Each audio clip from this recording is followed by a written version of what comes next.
सपने कुछ कर दिखाने के, नाम कमाने के। कौन नहीं देखता ऐसे सपने? लेकिन हमारे समाज की सोच कुछ अजीब है। अगर कोई पुरुष अपना करियर बनाने के सपने देखे और अपने परिवार की जिम्मेदारियों से अपना ध्यान हटाकर सिर्फ अपने करियर को ही अपनी जिंदगी बना दे, तो हम कहते हैं कि वो महत्वाकांक्षी है। लेकिन यही सपना अगर कोई औरत देखे, अपनी परिवार की जिम्मेदारियों को निभाते हुए भी आगे बढ़े, तब भी उसका अपना परिवार, उसके आसपास का समाज उसे स्वार्थी करार देने लगता है। समान अधिकार सिर्फ संविधान में ही है, जिनका कोई सम्मान नहीं करता।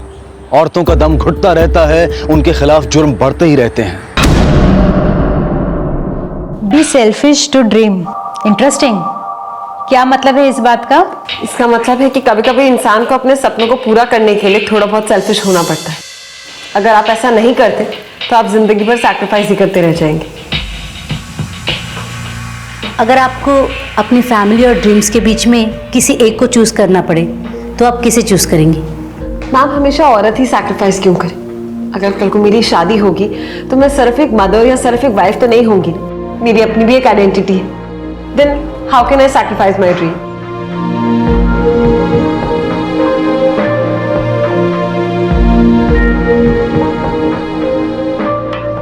well, आपके पास 2 महीने हैं because you're selected. Congratulations, you're going to Paris.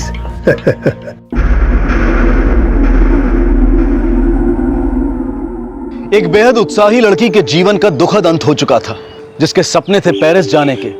वो हाईवे पर एक लाश बनकर पड़ी हुई थी। कौन थी वो? क्या उसने अपने सपनों की कीमत चुकाई थी?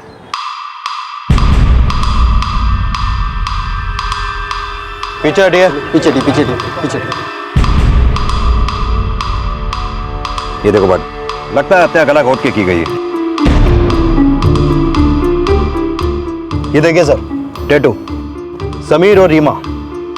यानी रीमा इस लड़की का नाम होगा और समीर नाम के लड़के से इसका अफेयर चल रहा होगा। सर ये देखिए, सर लगता है चादर के इस हिस्से पर कुछ था जो काटा गया। पाटिल, देखने में तो ये चादर किसी होटल या लॉज की लगती है। हो सकता है इस हिस्से पर लोगो रहा उस होटल या लॉज का, जिसे जानबूझकर काटा गया ताकि पता न चले कि ये चादर कहाँ की है। सब चीजों को देखकर पाटिल ये लगता है कि लड़की रीमा किसी लड़के के साथ होटल में या लॉज में रुकी होगी, जहां दोनों का आपस में झगड़ा हुआ होगा और बाद में इसकी नेकेड बॉडी को उस होटल या लॉज की चादर में लपेट के यहाँ डंप कर दिया गया। एक काम करो, आसपास के एरिया में जितने भी होटल और लॉजेज हैं पता करो इस तरह की चादर कहाँ इस्तेमाल होती है। नियर बाय एरिया के सभी पुलिस स्टेशन में इसकी फोटोग्राफ भी भेज दो। मुलुंग, माटुंगा, बिक्रोली, सब जगह। हो सकता है कहीं किसी जगह पे इसकी मिसिंग कंप्लेंट दर्ज हुई हो। सर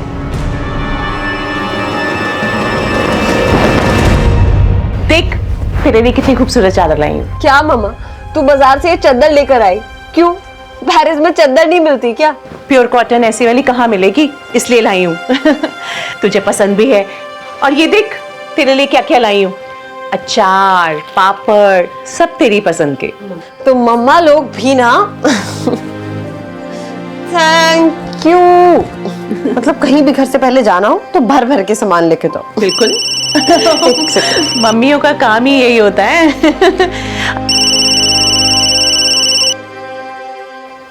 अमित, मैं कॉल बैक करती हूँ। अरे मम्मा के साथ हूँ बाबा। हेलो अमित, मेरा क्या हुआ? मेरा एक्सीडेंट हो गया। अभी फ्रेंड्स लोगों ने घर पे पहुंचाया।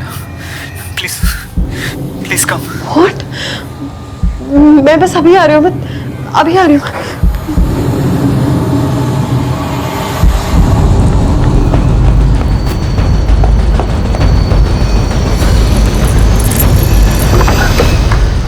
Sandy, sorry, it was just a prank. मजाक करने का टाइम है। अमित के बच्चे, मैं तुम्हें छोड़ रुको। जान निकल गई थी मेरी। तुम इतनी बिजी हो, मेरे लिए समय नहीं है। प्रैंक तो करना पड़ेगा ना। बकवास मत करो, सिर्फ 1 साल की बात है। एक बार ये इंटर्नशिप खत्म हो जाएगी तो फिर तुम यहीं आ जाओगे, फिर हम यहीं सेटल हो जाएंगे अपने। तो जितना चाहे मेरा दिमाग खा लेना। चलो, दिमाग बाद में खाते हैं, पहले और कुछ खा लें। अब मेरा मतलब है डिनर बाहर करते हैं। Okay, Chinese, Indian. तुम बहुत बदमाश। Okay okay.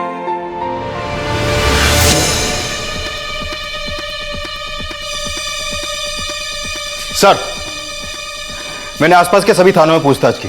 इस रीमा नाम की लड़की की कहीं भी कोई मिसिंग कंप्लेंट नहीं है। मैंने इसके फोटो भी सर्कुलेट करवा दिए हैं, लेकिन अब तक कोई मैच नहीं मिला है। पाटिल, हो सकता है इसके घर वाले इस शहर के ना हो या फिर आउट ऑफ टाउन हो। सर, इस औरत की पहचान के तौर पर हमारे पास सिर्फ ये टैटू है। सर, घाटकोपर मुलुंड थाने के आसपास जितने भी होटल्स और लॉज है वहाँ पे मैंने फोटो दिखा के पूछताछ की, लेकिन लड़की को कोई नहीं पहचानता। सर, रीमा की पोस्टमार्टम रिपोर्ट आ गई है। मौत गला घोटने से हुई है और हत्या रात 7 से 8 के बीच हुई है। और पोस्टमार्टम रिपोर्ट के मुताबिक लड़की पे सेक्सुअल असॉल्ट भी नहीं हुआ। सर, अगर सेक्सुअल असॉल्ट नहीं हुआ तो लड़की की बॉडी को नेकेड करके चादर में लपेट कर रोड पे क्यों रखा गया? हमें मिसलीड करने के लिए, ताकि हम रेप के एंगल में उलझे रहें और हत्यारा साफ निकल कर चला जाए। हम जानते हैं उस लड़की को आप ही ने मारा है। सिर्फ 2 लोगों को पता है, दूसरा कौन है आप अच्छी तरह से जानते हैं, लेकिन वो बोलेगा नहीं। पैसा कब और कहां पहुंचाना है हम आपको बता देंगे।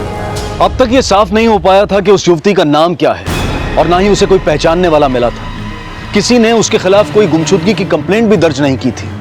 पहचान के नाम पर सिर्फ एक टैटू था उसके दाहिने हाथ पर, रीमा समीर। रहस्य बढ़ता ही जा रहा था।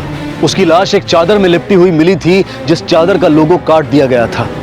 पर आखिरकार पुलिस ने पता लगा ही लिया कि वैसी चादर किस होटल में इस्तेमाल होती थी। सचिन भामला। यस। इस लड़की को पहचानते हो? नहीं, कभी देखा नहीं। इस चादर को पहचानता भामला? हाँ सर। तेरे होटल में ही इस्तेमाल होती है ना? हाँ। इस लाश के ऊपर वही चादर लिपटी हुई थी। ये औरत तेरे होटल में ठहरी थी ना? ये मैं कैसे कह सकता हूँ? हाँ, लेकिन सर चाहे तो आप लोग सीसीटीवी फुटेज देख लीजिए, मैं अभी मंगवाता हूँ सर।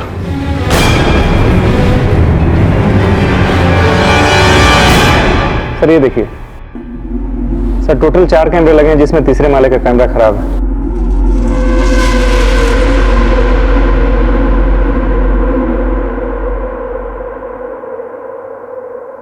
रीमा 7:30 बजे शाम को होटल आई किसी से मिलने, मिली भी, लेकिन किससे मिल रही है चेहरा दिखाई नहीं दे रहा। चेहरा पिलर के पीछे। जूम करना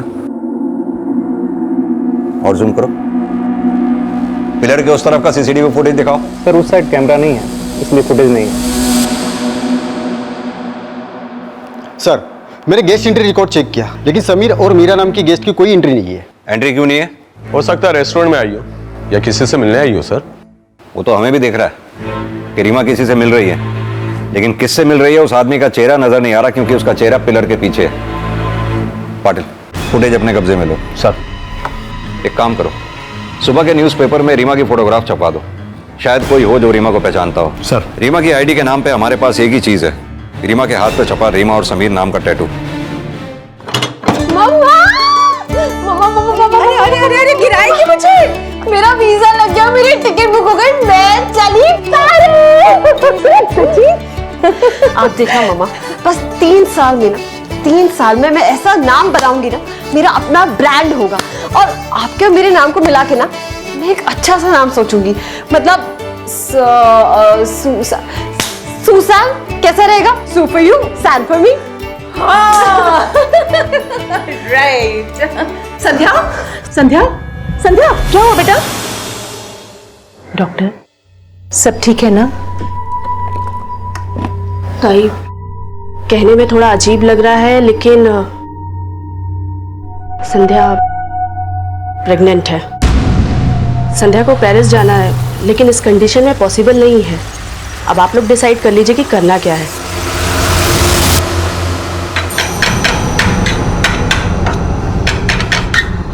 मम्मा, बर्तन पीटने से कोई प्रॉब्लम का सलूशन तो नहीं मिलेगा ना? प्लीज मम्मा, थोड़ा सा शांत हो जाओ प्लीज। कैसे शांत हो जाऊं मैं? तुम्हें अच्छा लगता होगा वो अमित, पर मुझे वो बिल्कुल पसंद नहीं है। रत्ती भर प्यार नहीं दिखाई देता उसकी आंखों में तुम्हारे लिए। प्लीज यार, अब बस करोगे अब? प्रेगनेंसी कंफर्म्ड है। तो क्या डिसाइड किया तुमने? आई डोंट नो अमित, बहुत कंफ्यूज्ड हूँ, कुछ डिसाइड नहीं कर पा रही हूँ, इसीलिए तो तुम्हें बुलाया। आंटी, मैं जानता हूं कि आप हमेशा मुझ पे शक करते हो, लेकिन मैं कमिटेड हूं। मैं शादी करूंगा तो सिर्फ सैंडी से, और इस बच्चे को हम मिलकर बड़ा करेंगे। और पेरिस, इसका करियर तो गया ना खटाई में। मम्मा,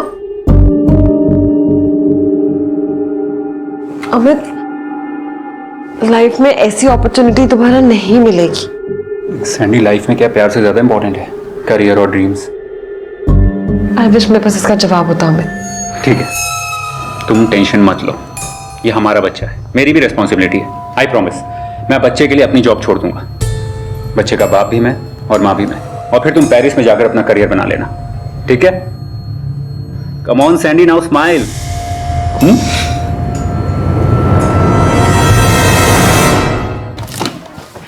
सर, मैंने येलो लीफ के मैनेजर से पूछताछ की।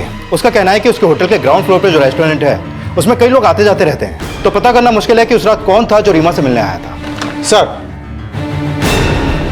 ये आपको कुछ बताना चाहते हैं। सर, मैं मानव दीक्षित, इसे मैं जानता हूँ। ये डोंबिवली में एक मेरे मकान में ही किराए पे रहती थी। इसका नाम संध्या देशमुख है। व्हाट? संध्या?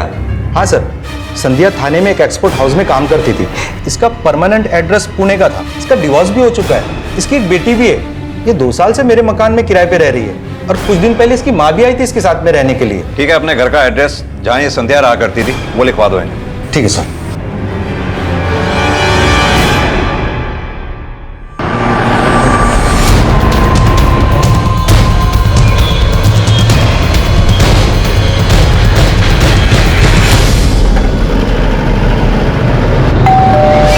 आ गई।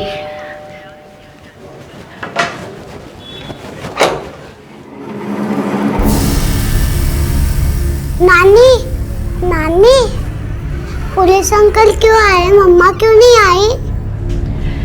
मम्मा काम से गई ना बेटा, आ जाएगी। आप अंदर चलो, मैं अंकल से बात कर लूं।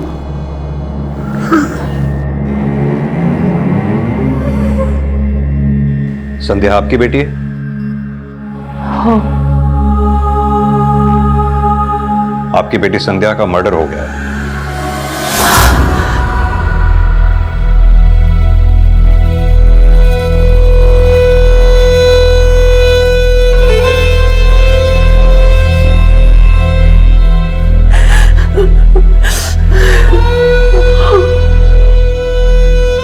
अब ठीक है आप? संध्या को आखिरी बार कब देखा था आपने? 2 दिन पहले मैं अनन्या को लेके पुणे जा रही थी। मम्मा, मैं बाहर जा रही हूँ, क्लाइंट के साथ मीटिंग है, मेरे डिजाइन के सैंपल्स देखने हैं। हम भी रात तक पुणे पहुंच जाएंगे, बस तुम मुझे बीच बीच में फोन करती रहना। हाँ मम्मा, मैं आपको फोन कर दूंगी, पर अगर मैं फोन ना करूँ तो प्लीज आप टेंशन मत लेना। आपको तो इस फील्ड का पता है ना, एक बार ही काम शुरू हो जाए तो मरने की भी फुर्सत नहीं। बस मम्मा प्रे करो कि ये प्रोजेक्ट मिल जाए, फिर लाइफ में पीछे मुड़ के नहीं देखूंगी। चलो बाय। Love you. नानी को तंग मत करना, ध्यान से जाना। हाँ, ऑल द बेस्ट बोल दो मम्मा को। I love you. संध्या किससे मिलने जा रही थी? कुछ बताया था संध्या ने आपको? नहीं। अच्छा, एक बात बताइए, इन दिनों संध्या से मिलने घर पे कोई आता जाता था? कुछ दिन पहले उसका हस्बैंड आया था, अमित देशमुख। तलाक का केस चल रहा है दोनों में। मैं तो खुद तुमसे छुटकारा पाना चाहती हूँ। तो देर क्यों कर रही हो? लो कर दो साइन। ये 1 साइडेड डिवोर्स पेपर्स। बच्ची को अकेले पाल रही हूँ, तुम्हारी कोई जिम्मेदारी नहीं बनती उस पर? तो बच्ची मुझे सौंप दो। उसकी भी जिंदगी बर्बाद करनी है, जैसे मेरी जिंदगी बर्बाद करी। एलिमनी तो तुम्हें देनी पड़ेगी, और जितनी मैंने डिमांड करी है ना उतनी ही देनी पड़ेगी। देख, तू मुझे ज्यादा गुस्सा मत दिला, नहीं तो सारा मामला ना कोर्ट के बाहर सेटल करूंगा। धमकी देके चला गया था संध्या को। दोनों के बीच तलाक का केस चलने की कोई खास वजह? अमित का अफेयर चल रहा था किसी से। अमित संध्या के पीछे पड़ा था कि 10-15 हजार एलिमनी लेके उसका पीछा छोड़ दे। नर्क बना के रखी थी उसकी जिंदगी उसने। उसी ने मारा होगा मेरी बच्ची को। बुरा मत मानिएगा, संध्या के यहां आने के बाद उसका किसी से अफेयर या दोस्ती? हाँ। किसके साथ? नाम नहीं बताया उसने। कुछ दिन पहले मुझे बुलाया यहाँ, बोली किसी से मिलवाना है, बहुत अच्छा आदमी है, अनन्या को भी एक्सेप्ट कर रहा है। बहुत खुश थी वो, अपनी जिंदगी की नई शुरुआत करना चाहती थी। आपने कभी संध्या के मुंह से समीर नाम का जिक्र सुना? नहीं तो। एक बात बताइए, संध्या को घर में रीमा नाम से भी बुलाते थे क्या आप लोग? नहीं, उसके दोस्त लोग उसे सैंडी बुलाते थे। आपकी बेटी के दाहिने हाथ पर एक टैटू बना दिखा हमें, जिसपे रीमा और समीर लिखा हुआ था। हाँ, कुछ दिन पहले मैंने देखा था उसके हाथ पे। वो रेड वाला बैग देना प्लीज। ये क्या है? क्या लिखा है अपने हाथ पे? सीक्रेट है, बाद में बताऊंगी। आप हमें अमित का फोन नंबर और एड्रेस दीजिए, और साथ में संध्या का भी फोन नंबर दीजिए। बट एक बड़ी अजीब सी बात है, लड़की का नाम संध्या, दोस्त उसे सैंडी नाम से बुलाते थे, और उसके हाथ पर टैटू है रीमा और समीर के नाम का। अब ये टैटू ही हमें इस गुत्थी को सुलझाने में मदद करेगा। फिलहाल इस केस में हमारे दो ही प्राइम सस्पेक्ट्स हैं, एक समीर, दूसरा ये अमित देशमुख।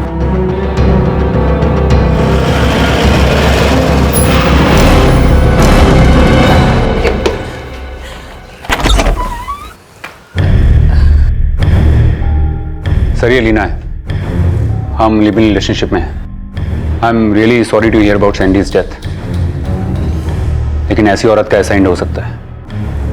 फेमस होने के लिए किसी के साथ भी अफेयर कर सकती थी वो। तुम्हारी और संध्या की लव मैरिज हुई थी ना? जी सर। अच्छा, संध्या की मां कह रही थी कि तुमने संध्या को धमकी दी थी।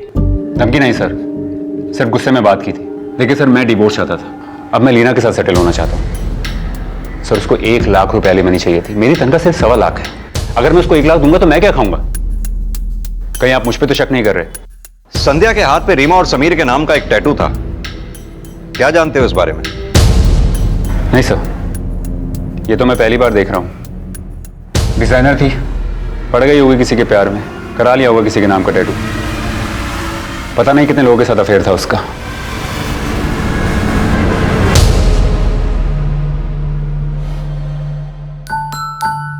अनन्या, जल्दी चलो, स्कूल को लेट हो जाएगा। फटाफट बैठो बैठो बैठो बैठो। हाँ, that's like a good girl। पेनो।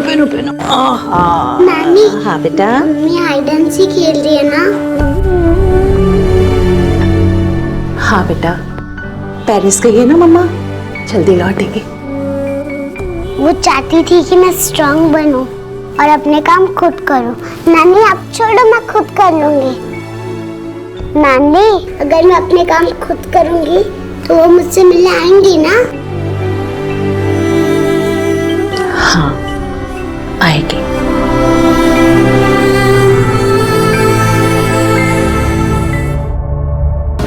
Sir, ये संध्या के कॉल रिकॉर्ड। इस कॉल रिकॉर्ड में एक नंबर ऐसा है जिससे संध्या अक्सर टच में थी। ये नंबर मोहसिन अली का है सर, जो एक फैशन डिजाइनर है, हाई सोसाइटी वाला है।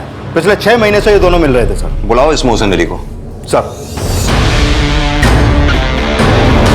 सर, संध्या और मैं कॉलेज के दिनों से एक दूसरे को जानते हैं, एक दूसरे के अच्छे दोस्त भी थे। मैंने तब भी फाइनल एग्जाम्स के बाद उसकी हेल्प की थी, एक एप्लीकेशन फॉर्म भरने में और पेरिस इंटर्नशिप के लिए भी। लेकिन फिर बाद में सुनने में आया कि उसने शादी वादी कर ली, फिर सारे कॉन्टैक्ट्स ही खत्म हो गए, उसने इंडस्ट्री ही छोड़ दी। अभी 1 साल पहले उसने मुझे फिर से कॉन्टैक्ट किया था। मैं तो पहले से ही जानता था कि अमित से शादी करने का तुम्हारा फैसला बहुत ही गलत डिसीजन था, लेकिन उस वक्त तुम मेरी बात कहाँ सुनने वाली थी?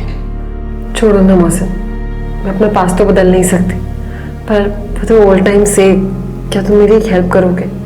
Tell me, how can I help you? Fashion industry में वापस आना चाहती हूँ। ओके। और तुमसे अच्छा नेटवर्कर तो मुझे मिल नहीं सकता। मैंने संध्या की एक फैशन डिजाइनिंग कंपनी से मीटिंग फिक्स करवाई, पर वो आई नहीं। मैंने जब फोन किया तो कहने लगी, सॉरी मोहसिन, मैं तुमसे अभी नहीं मिल सकती।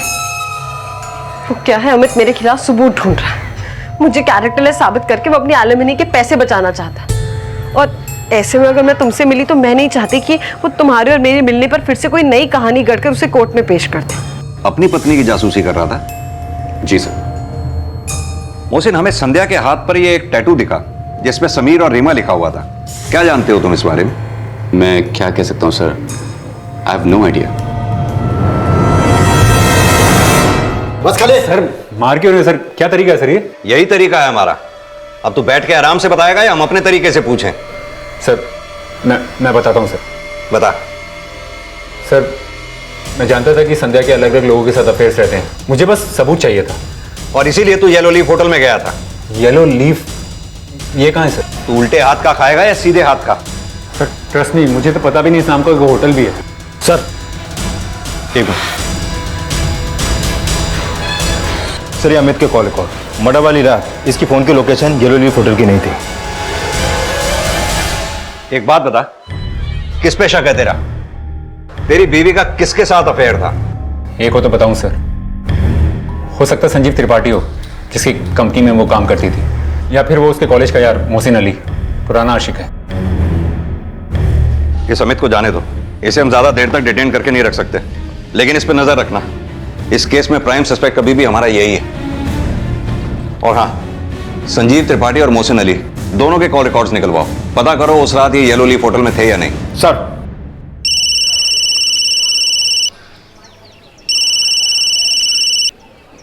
देख, ज्यादा ब्लैकमेल मत कर। मुझे पता चल चुका है कि संध्या मर गई, तो ना ही उसके अफेयर की कोई प्रूफ की जरूरत है और ना ही तेरी। समझा? एक पूरी कौड़ी नहीं दूंगा।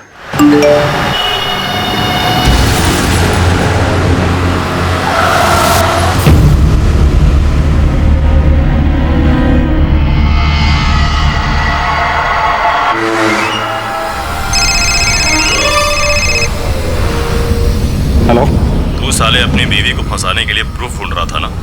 इतना प्रूफ बहुत है बेटे तुझे अरेस्ट कराने के लिए। सर, मैंने मोहसिन और संजीव त्रिपाठी दोनों के कॉल रिकॉर्ड चेक किया। हत्या वाली रात मोहसिन येलो लीफ होटल में नहीं था, लेकिन ये त्रिपाठी उस रात वहीं पर था। सर, मैंने इस त्रिपाठी के बारे में पता किया, बहुत बड़ा अय्याश आदमी है, लड़कियां इसकी कमजोरी हैं। संध्या को पाने के लिए कुछ भी कर सकता था ये। पाटिल, इस त्रिपाठी को यहाँ बुलवाने से पहले हमें घटना वाले दिन की सीसीटीवी फुटेज दोबारा से चेक करनी होगी। हो सकता है शायद हमसे कुछ मिस हुआ हो। नानी, बहुत जोर से भूख लग रही है। भूख लग रही है? हाँ। तुम 2 मिनट बैठो, मैं तुम्हारी फेवरेट डिश बना के लाती हूँ, पास्ता।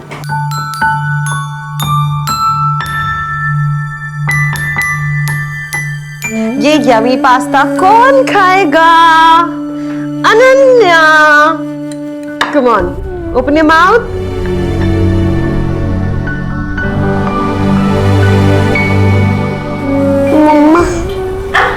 हमारी अनन्या की फेवरेट डिश पास्ता। देखो देखो देखो कितनी अच्छी खुशबू आ रही है। आ करो आ करो आ करो।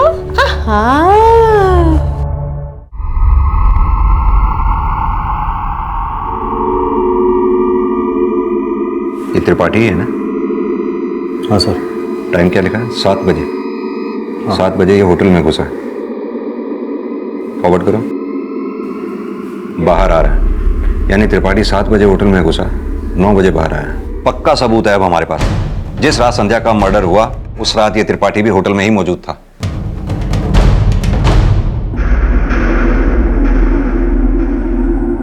जिस रात संध्या का मर्डर हुआ उस रात तुम भी येलो लीफ होटल में मौजूद थे, इस बात का सबूत है हमारे पास। हाँ, मैं होटल में था, लेकिन संध्या के मर्डर में मेरा कोई हाथ नहीं है। संध्या के मर्डर में तुम्हारा हाथ होने की तो बात ही नहीं की मैंने। लेकिन आपकी बात का मतलब तो वही था। चलो मतलब की बात पे आते हैं। तुम्हारे ऑफिस में सब जानते हैं कि खूबसूरत लड़कियों में कितनी दिलचस्पी है तुम्हारी। संध्या की खूबसूरती पर लट्टू होकर ही उसको नौकरी दी थी ना तुमने? नहीं सर, टैलेंट था, पर्सनैलिटी थी, और वो बेचारी मजबूर थी, इसलिए मैंने उसे काम पर रखा था। सबूत सामने आते ही सही गलत सब पता चल जाता। वैसे उस रात किसका फोन आया था तुम्हें जिससे तुमने लॉबी में बात की थी? मैंने पूछा उस रात किसका फोन आया था तुम्हें जिससे तुमने उस दिन लॉबी में बात की थी? एजेंट का। एजेंट? कैसा एजेंट? Escort agent. उसने मुझे बताया कि संध्या नाइट्स में अवेलेबल रहती है, तो मैंने सोचा ऐसे ही से मैं वो ऑफर ठुकरा नहीं पाया। उसने मुझे होटल में 8 बजे पहुंचने को बोला था, लेकिन मैं 7 बजे ही पहुंच गया था। और जैसे ही मैंने संध्या को होटल में आते हुए देखा तो मैंने उसे इशारा कर अपनी तरफ बुलाया। हाय, आप यहाँ? अरे भाई, तुम्ही ने तो मीटिंग के लिए बुलाया था मुझे। मीटिंग? कौन सी मीटिंग? देखो सैंडी, एक्टिंग मत करो। मैं तुम्हारी सारी नाइट लाइफ के बारे में सब कुछ जानता हूं। मेरी बातें सुनकर गुस्से में वो वहां से चली गई। 1 घंटे बाद उस एजेंट का फोन मुझे आया। उसने मुझे बोला कि टाइम से पहले पहुंचकर तुमने गड़बड़ कर दी है, अब संध्या तुमसे नहीं मिलना चाहती है। मेरा दिमाग खराब हो गया था, मैंने 2-3 पैग लगाए वहां पर और मैं वहां से चला गया। उस एजेंट का नंबर तो होगा ही तुम्हारे पास? हाँ, ये नंबर था उसका। हमें संध्या के हाथ पर यह टैटू खुदा दिखा था जिस पे समीर और रीमा लिखा हुआ। क्या जानते हो इस बारे में? बस इतना ही जानता हूं कि ये टैटू मैंने भी देखा था, लेकिन संध्या की पर्सनल लाइफ के बारे में मैं कुछ नहीं जानता। अब मैं जा सकता हूं?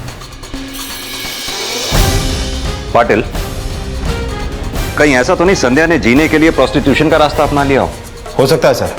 अगर ऐसा है तो जिस एजेंट का नंबर इसने दिया है उस एजेंट को जरूर पता होगा, लेकिन अभी उसका नंबर बंद है। एक काम करो, उस एरिया के अपने सारे खबरियों को अलर्ट करो, उनसे यह पता करने को कहो कि क्या वाकई संध्या प्रोस्टिट्यूशन में थी। सर। अनन्या, वहां खड़े क्या कर रहे हो? इधर आओ, दूध पियो। नानी, मम्मी क्यों नहीं आई अभी तक?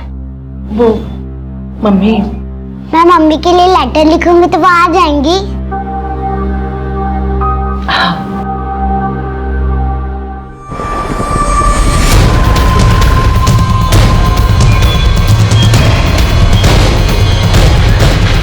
साहब इस एरिया में कम से कम 10 रीमा और 5 संडे है। ये इस धंधे में नहीं साहब, गारंटी है साहब। वो युवती जिसका नाम संध्या था, पर अब भी उसके हाथ पर रीमा नाम के टैटू का रहस्य नहीं खुल पाया था। आखिरी बार उसे जिस होटल में देखा गया था वहां से भी अभी तक कोई जानकारी नहीं मिली थी, और ऐसे में पुलिस के सामने खबर आई कि एक और लाश मिली है विक्रोली के किसी फ्लैट में। सर ये तो वही आदमी है, येलो लीफ होटल वाला, जिसने हमें सीसीटीवी फुटेज दिया था। सर ये देखिए सर, टोटल 4 कैमरे लगे हैं जिसमें तीसरे माले का कैमरा खराब है। पाटिल, जिस तरह से सामान टूटा फूटा पड़ा है, हालात देख के तो यही लगता है कि इसके हत्यारे से हाथापाई हुई है। एविडेंस कलेक्ट करो, बॉडी को पोस्टमार्टम के लिए भेजो। सर। आप इनके पड़ोस में रहते हैं? जी सर। हितेन यहाँ अकेला रहा करता था? जी। आपने देखा किसी को यहाँ आते जाते? जी नहीं सर। सर सर, संध्या की लाश हमें येलो लीफ होटल के चादर में लिपटी हुई मिली थी। वो मर्डर वाली रात वो उसी होटल में थी, और ये आदमी जिसका मर्डर हुआ है वो भी येलो लीफ होटल में काम करता था। सर, अंदर ये लैपटॉप मिला है। ये लैपटॉप अच्छी तरह से चेक करो और हितेन के कॉल रिकॉर्ड्स निकलवाओ। सर। अनन्या, चलो बेटा खाना खाएंगे। नानी, मैंने मम्मा के लिए एक लेटर लिखा है, पढ़ के सुनाऊं? हाँ। डियर मम्मा, तुम चाहती थी ना मैं स्ट्रांग बनूं, मैं स्ट्रांग हूँ। मैं तुम्हें याद करके भी नहीं रोती हूँ। नानी सही कहती हैं, तुम हो तो मेरे आसपास ही। तुमने भी एक बात कही थी कि गिरो तो रोना नहीं, उठकर खड़ी हो जाना। क्योंकि अगर बहुत आगे जाना है ना तो 2-4 बार तो तुम गिरोगी, पर गिरने से क्या डरना, है ना? एंड वैसे भी गॉड लव्स दोज जो गिरकर भी ना फिर से खड़े हो जाते हैं और अपने सपनों को पूरा करते हैं। मम्मा, मैं अपना ड्रीम पूरा करूंगी। आपकी तरह फेमस डिजाइनर बनूंगी, बहुत फेमस डिजाइनर। बस आप मेरा हाथ पकड़े रहना।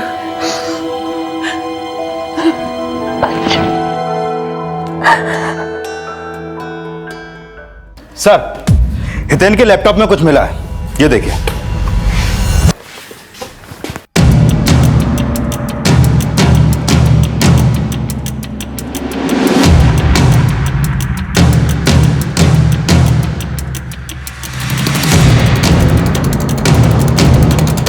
ये अमित ना सिर्फ उस रात येलो लीफ होटल में था, बल्कि कमरा नंबर 304 में भी गया था।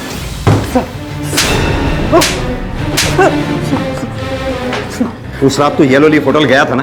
तूने हितेन और संध्या का मर्डर किया है ना? देख, अब अगर झूठ बोला तो सर मैंने कुछ नहीं किया सर। फिर झूठ? नहीं सर, मैं सच बोल रहा हूँ। मैं संध्या से सिर्फ छुटकारा चाहता था। बहुत कोशिश की कि मामला सेटल हो जाए, लेकिन वो 1 लाख की एलिमनी से कम मान ही नहीं रही थी। सर मुझे पता था कि संध्या अपने करियर के लिए अलग अलग लोगों से मिलती है। मुझे सिर्फ सबूत चाहिए था जो मैं कोर्ट में पेश कर सकूं कि वो कैरेक्टरलेस है। सर एक बात बता, तू अगर घाटकोपर में था तो तेरे फोन की लोकेशन घाटकोपर की क्यों नहीं दिख रही थी? सर मेरे पास एक और फोन है सर, जिसका नंबर मैंने किसी को भी नहीं दे रखा, अपनी गर्लफ्रेंड को भी नहीं। मेरे पास किसी का फोन आया था सर। उस आदमी ने मुझसे कहा कि वो फोटोग्राफ दिलवा सकता है संध्या के किसी और इंसान के साथ बेड में, और सर उसके लिए उसने मुझसे 10 लाख रुपए मांगे थे। किसका फोन आया था? सर ये तो पता नहीं, हर बार किसी नए लैंडलाइन से फोन करता था। सर उस दिन उसी का फोन आया था। सबूत चाहिए तो आज रात 8 बजे होटल एलोलिथ घाटकोपर आ जाना, वो वहाँ किसी से मिलने वाली है। और सुन, पीछे से आना और सीधा 3rd फ्लोर पे 304 में आ जाना। और फिर सर मैंने वही किया, होटल के बैक डोर से एंट्री की और सीधा 3rd फ्लोर पे गया। लेकिन सर कुछ फ़ायदा नहीं हुआ, मैं संध्या को नहीं पकड़ पाया, वापस आ गया। फिर सर मुझे किसी का कॉल आया और मुझे ब्लैकमेल कर रहा था कि उसके पास वीडियो है कि उस रात में उसी होटल में था, और फिर रेगुलरली मुझे वो ब्लैकमेल करता रहा। सर हमें जो सीसीटीवी फुटेज दिखाई गई उसमें अमित की एंट्री नहीं दिखी, लेकिन ये हितेन यादव के लैपटॉप से जो हमें फुटेज मिली उसमें सिर्फ अमित की ही एंट्री थी। सर मैंने उस फुटेज का टाइमलाइन चेक किया, जल्दबाजी में उस फुटेज को एडिट किया गया है। हो सकता है हमें मिसलीड करने के लिए। पाटिल कहीं ऐसा तो नहीं इस अमित को फंसाया जा रहा हो? लेकिन सर ऐसा कर कौन सकता है? समीर। अब सवाल ये उठता है कि ये समीर है कौन? वो संजीव त्रिपाठी ने जो एजेंट का नंबर दिया था उसके बारे में कुछ पता चला? हाँ सर, वो नंबर किसी फेक आईडी पे लिया गया था जो भी परमानेंटली बंद है। सर अक्सर ये एजेंट अपने नंबर बदलते रहते हैं। अच्छा सर, ये अमित का क्या करना है? इसे अभी जाने मत दो, ये अभी भी हमारे रडार पे है। इसके दूसरे नंबर्स के भी कॉल डिटेल निकालो। Okay sir. सर हमें बताया गया था कि उस होटल के 3rd फ्लोर का सीसीटीवी बंद था। सर टोटल 4 कैमरे लगे हैं जिसमें तीसरे माले का कैमरा खराब है। लेकिन वो बंद नहीं, चालू था। तभी तो हमें अमित का रूम नंबर 304 में जाने का फुटेज मिला। सर इसका मतलब ये मैनेजर भामला हमसे झूठ बोल रहा था। सर मैंने हितेन यादव की कॉल रिकॉर्ड चेक की, कुछ खास तो नहीं मिला, लेकिन हत्या वाले दिन मैनेजर भामला और हितेन के बीच में बहुत सारी बातें हुई थी, हर 5 मिनट में एक बार। ये मैनेजर सचिन भामला और हितेन यादव शुरू से ही हमसे एविडेंस छिपा रहे थे। उन्होंने जो हमें सीसीटीवी फुटेज दिखाई उसमें अमित की एंट्री नहीं थी, लेकिन उसी फुटेज से उन्होंने अमित को ब्लैकमेल किया। पाटिल कहीं ऐसा तो नहीं ये सारी प्लानिंग इस मैनेजर सचिन भामला की हो? हितेन यादव ने सचिन भामला को डबल क्रॉस किया हो और भामला ने हितेन को ही रास्ते से हटा दिया हो। सर बैकडोर से एंट्री, तीसरे फ्लोर पे कैमरा बंद, इन सबके पीछे तू ही मास्टरमाइंड है ना? तूने ही हितेन और संध्या का मर्डर किया है ना? देख अब झूठ बोलने से कोई फायदा नहीं। सर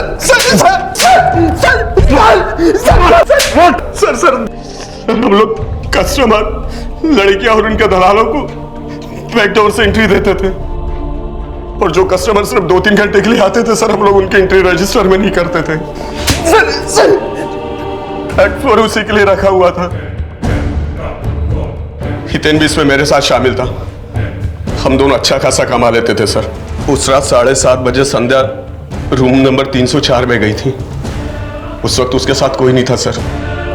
फिर बाद में अमित 8 बजे उसके रूम में गया था सर, उसी ने संध्या को मारा होगा।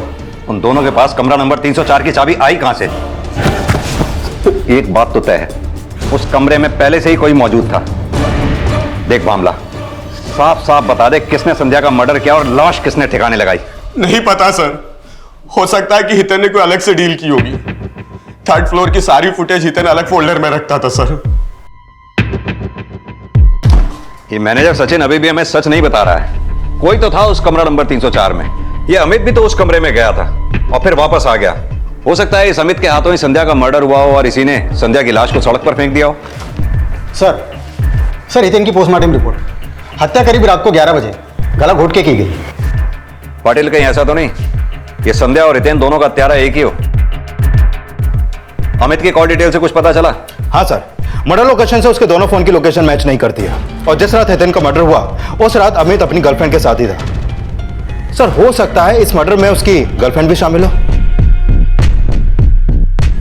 पाटिल लगता है अब अमित की गर्लफ्रेंड से मिलना ही पड़ेगा, क्योंकि अमित जितना स्मार्ट है हो सकता है उसकी गर्लफ्रेंड उतनी स्मार्ट ना हो। ज्यादा देर तक हमसे सच छुपा नहीं पाएगी वो।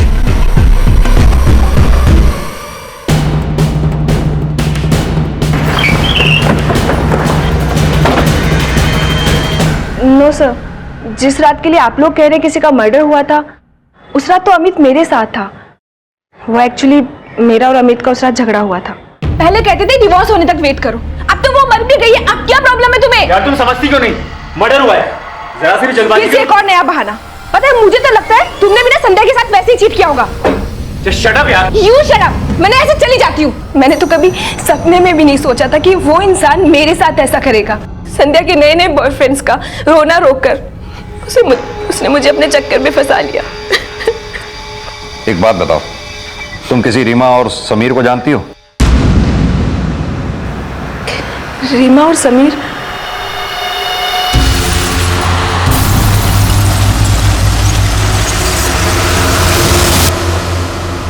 सर जिस दिन मैं अमित और संध्या का ही सामान रख रही थी सर, मैंने कहीं तो ये दोनों नाम पढ़े थे।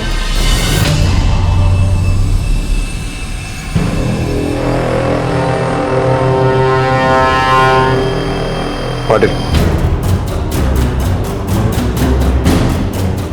किसी प्ले की स्क्रिप्ट लगती है। ये स्क्रिप्ट संध्या की है? हाँ सर, ये सारा सामान संध्या का ही है।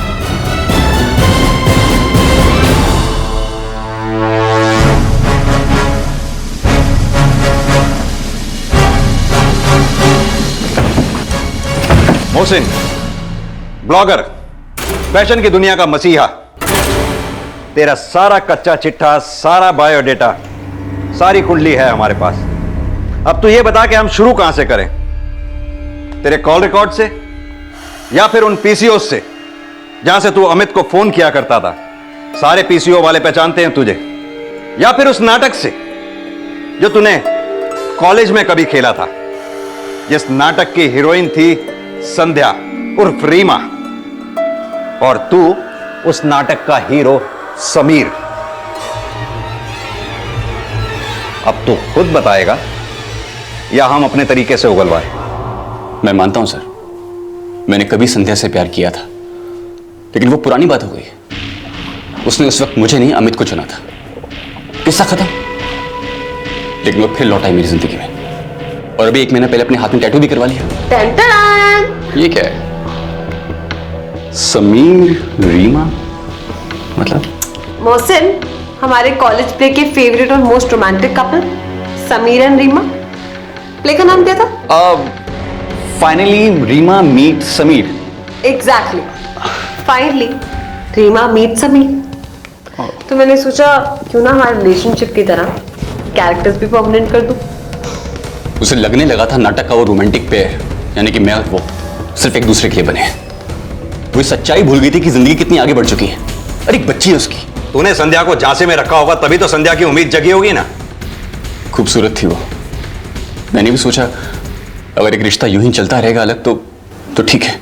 और तू संध्या का फिजिकली इस्तेमाल करता रहे। मैं सिर्फ संध्या को सब कुछ समझाने वाला था कि शादी वादी कुछ नहीं हो सकती, लेकिन सबसे पहले अपनी मम्मी को यहां बुला के ले आई मुझसे मिलवाने के लिए। Guess what, मोहसिन, मम्मा यहाँ आ चुकी है और इस वीकेंड पे मम्मा को मैं तुमसे मिलाऊंगी। And I'm very sure mamma is going to be so happy. मैं फंस गया था सर, मेरा कोई इरादा नहीं था शादी करने का, लेकिन वो पीछे ही पड़ गई थी। मम्मी से मिलना है, शादी करनी है, घर बसाना है। फिर मैंने भी एक प्लान बनाया उससे अपना पीछा छुड़वाने का। उसने कभी मुझसे शेयर किया था कि ये त्रिपाठी भी ना जब देखो मुझे घूरता रहता है। ये तो पता था अमित अब भी संध्या पर नजर रखता था और उसका पीछा भी करता था। मैंने सोचा संजीव त्रिपाठी और अमित दोनों का इस्तेमाल करूंगा। मैंने संजीव त्रिपाठी को एक एस्कॉर्ट एजेंट बन के फोन किया और कह दिया कि संध्या रेडी है, एक बहुत बड़ा क्लाइंट है, तुम्हारी तो लाइफ बन जाएगी, and then we can think of marriage. या कहाँ है? Hotel yellow leaf, room number 304 में ठहरा है। एंड बाय द वे मैं भी 8 बजे वहीं मिलने वाला हूं। ओके? और उधर अमित को भी घेर लिया, उसको बोला कि प्रूफ दूंगा। आखिर प्लान क्या था तेरा? सोचा था वो कमरे में आएगी और मैं किसी बहाने से उसको नींद की गोली दे दूंगा, और फिर संजीव कमरे में आएगा और ऐश कर लेगा। तब अमित अंदर आकर उनकी फोटोज ले लेगा और वो मेरी जिंदगी से आउट, और मुझे दोनों से कैश मिल जाएगा। मैं नहीं चाहता था कि अमित मुझे देख ले, क्योंकि वो मुझे पहचान जाता, लेकिन सारी गड़बड़ उस संजीव ने कर दी। गधा वक्त से पहले ही पहुंच गया। मैं तुम्हारी सारी नाइट लाइफ के बारे में सब कुछ जानता हूँ। संध्या बेवकूफ नहीं थी, सब समझ गई। क्यों?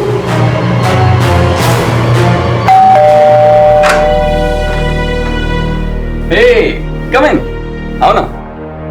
इसलिए लाए थे मुझे यहाँ पे। क्या हो गया संध्या? आओ ना, बैठकर आराम से बात करते हैं। बात करना माय फुट मोहसिन। तुम एक एस्कॉर्ट एजेंट हो और मैं एक प्रोस्टिट्यूट। देखो संध्या, मेरी बात समझो। मैं क्या समझो? इतनी घटिया तुम कैसे हो सकते हो मोहसिन? संध्या, मुझसे छुटकारा पाना था, मेरे मुंह पे कहते ये शादी का नाटक क्यों, इतना बड़ा धोखा क्यों मोहसिन, क्यों? मेरी बात सुनो। क्या फर्क हुआ? क्या फर्क हुआ तुमने और उस अमित ने? यही सोचते हो तुम मेरे बारे में कि मैं किसी के साथ भी सो लूंगी? ये लगता है तुम्हें? मेरी बात सुनो। Just remember one thing, कभी माफ नहीं करोगे, कभी भी अभी की अभी तुम्हारे अगेंस्ट FIR लॉन्च करूंगी। बहुत फेमस होना फैशन इंडस्ट्री में। अब देखो कैसे एक्सपोज करती हूं मैं तुम्हारे मैसेजेस।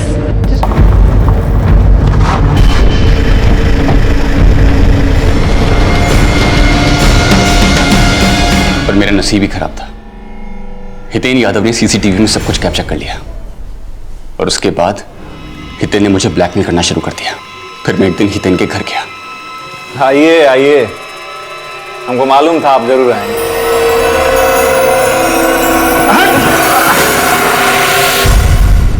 मार डाला मैंने हितेन को। फिर उसका लैपटॉप देखा, उसके 3rd फ्लोर वाले CCTV कैमरे की फुटेज से मेरा फुटेज डिलीट किया और अमित का वीडियो कॉपी कर लिया और एक फेक आईडी से अमित को ईमेल कर दिया। फिर वो सब ब्लैकमेल करने का नाटक, आप सबको मिसलीड करने के लिए। हमें मिसलीड करते करते तेरी खुद की लाइफ मिसलीड हो गई।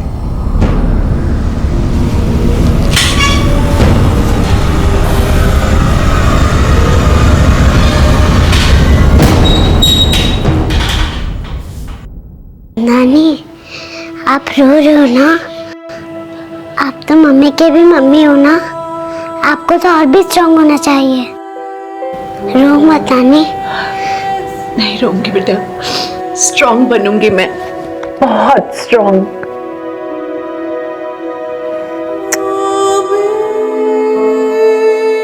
एक मां को सपने देखने की सजा मिल चुकी थी और आज उसकी बेटी अपनी मां के सपने पूरे करने की चाह रखती है। क्या उस बेटी के बड़े होने तक हम एक ऐसे समाज का निर्माण कर पाएंगे जहां पर औरतों को सपने देखने की सजा न दी जाती हो? देखते हैं हमारे आज के एपिसोड की दूसरी कहानी।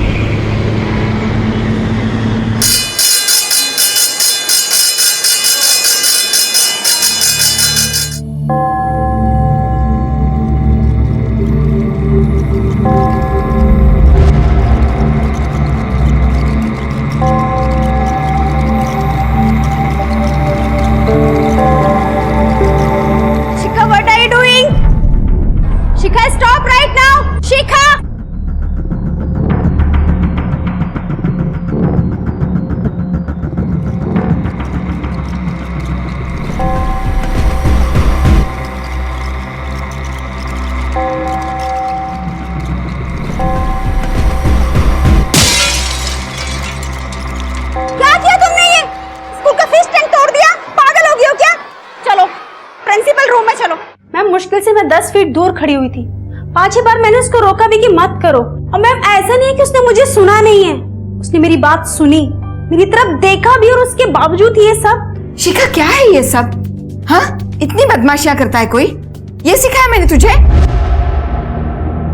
देखिए ये आज की बात नहीं है, पहले भी 2 से 3 बार इसकी कंप्लेन आ चुकी है और ये लास्ट वार्निंग है। अगली बार मैं इसे सीधा सस्पेंड कर दूंगी। नहीं नहीं, अब माफ कर दीजिए, छोटी बच्ची समझकर। चल।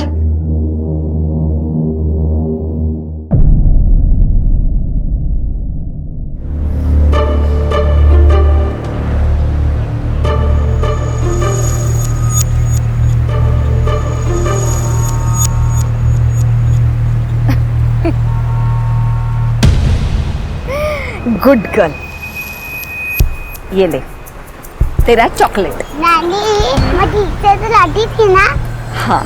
10 में से कितने मार्क्स? 10 में से 7। क्यों? 10 में 10 कम मिलेंगे? अगर ज्यादा मार्क्स चाहिए ना तो तुझे और भी नॉटी होना पड़ेगा, समझी? चल।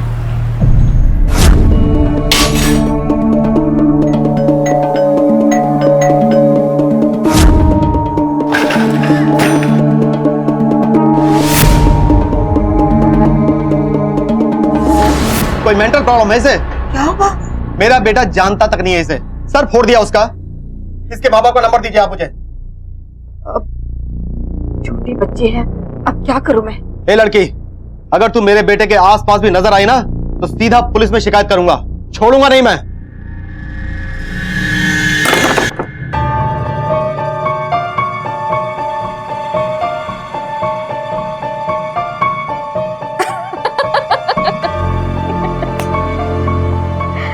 आज तूने 10 में से 9 नंबर वाला काम किया है। पर नानी 10 में से 10 कब मिलेंगे?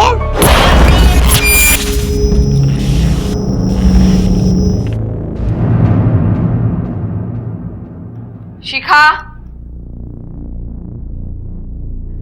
अरे वाह, कितनी सुंदर लग रही है। हाँ, तू किसकी शैतान बच्ची है? नानी की। नानी, हाँ? आज तो अपन मौसी के घर जा रहे हैं ना, वहाँ भी शैतानी? हाँ, तो आज तो सबसे ज्यादा शैतानी। 10 में से 10 मार्क्स चाहिए ना?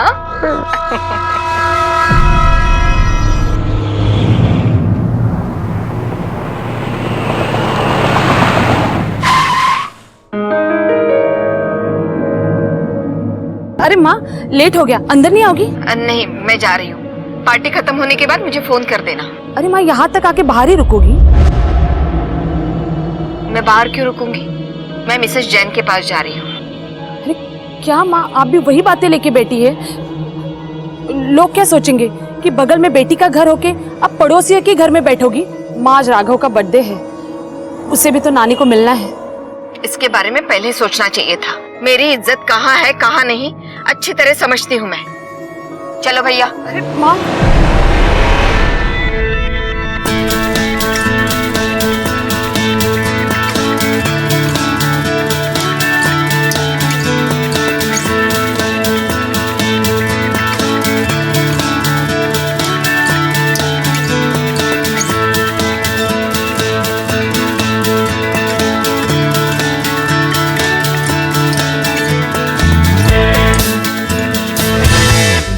अगर ज्यादा मार्क्स चाहिए ना तो तुझे और भी नॉटी होना पड़ेगा।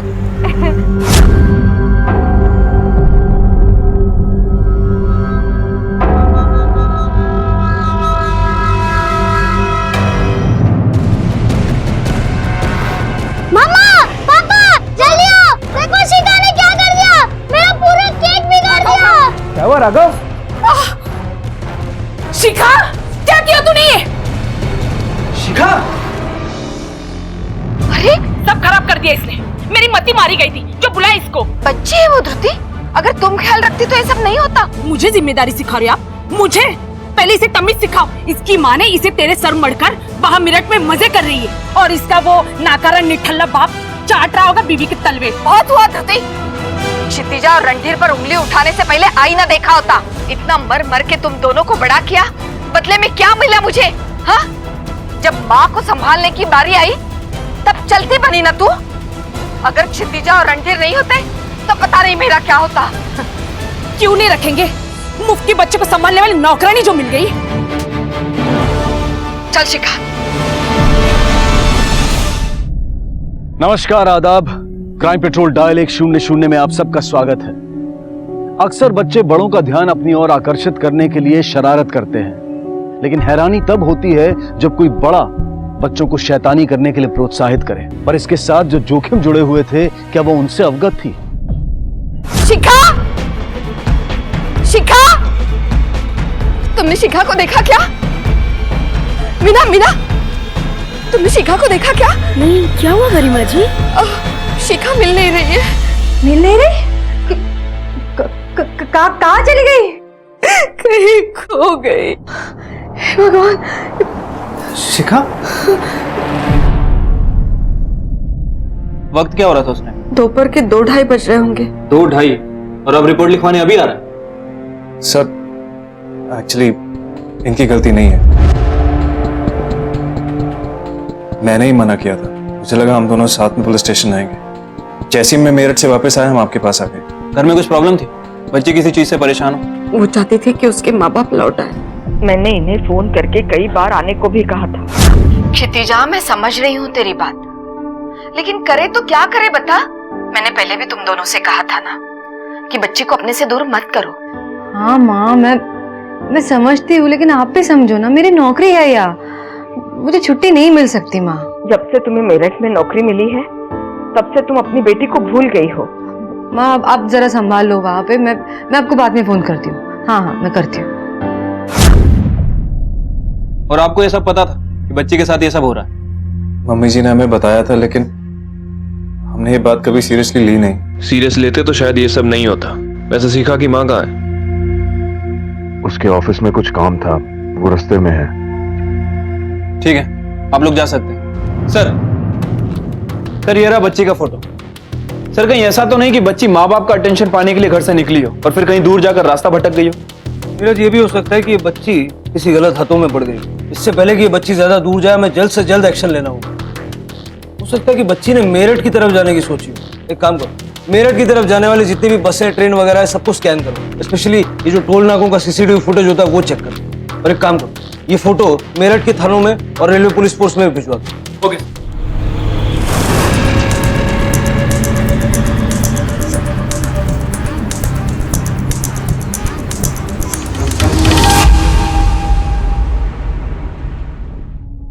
अरे चित्तू, तुम कब आई?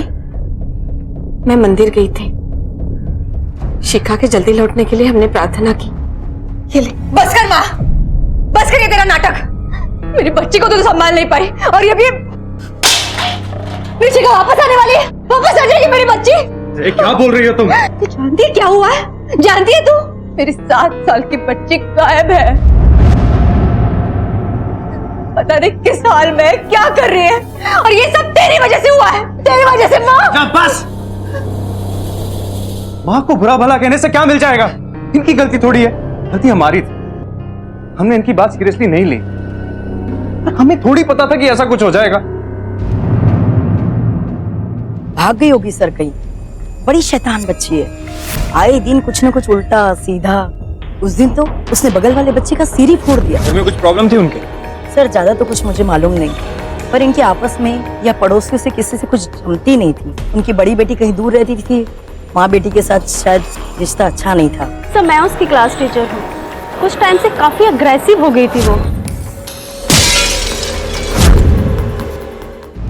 सर जिस दिन शिखा गायब हुई, आसपास रहने वाले लोगों में से किसी ने भी उसे नहीं देखा। लेकिन सर पूछताछ से उसके बारे में एक अजीब बात सामने आई है। क्या? सर माँ बाप और नानी के हिसाब से बच्ची का नेचर काफी ठीक था, लेकिन पड़ोसियों और स्कूल वालों के हिसाब से उसका नेचर काफी अजीब था। सर वो कभी किसी की खिड़की का शीशा तोड़ देती थी, कभी किसी की साइकिल तोड़ देती थी, यहाँ तक कि स्कूल में उसने फिश टैंक भी फोड़ दिया था। क्या? सर शिखा की मौसी धृति गोयल, क्षितिजा अग्रवाल की बड़ी बहन। फैमिली मैटर उनका भी खराब है, आपस में बनती नहीं है। प्रॉपर्टी का चक्कर? नहीं सर, कुछ पर्सनल रीजन। घर में कोई फोर्स्ड एंट्री के निशान मिले? नहीं सर, ऐसा तो कुछ भी नहीं मिला। मतलब या तो लड़की अपनी मर्जी से घर से बाहर गई है या फिर किसी जान पहचान वाले के साथ। सर, एक बच्ची की लाश मिली है।